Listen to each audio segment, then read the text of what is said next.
is Hannah Pick, or in the diary, Lies Gozens.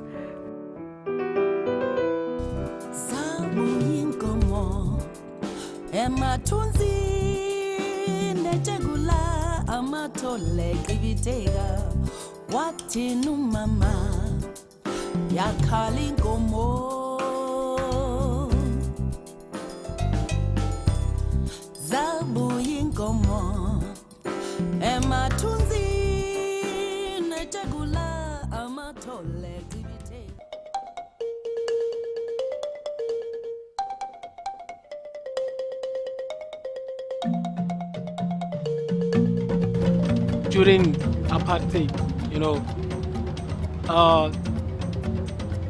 everywhere you went, police would come to you, would arrest you and ask you where you were, why you went there, or what business you had. Like if you had to travel from, let's say, South Africa to Swaziland, they would come back and ask you all these questions as if you're plotting something.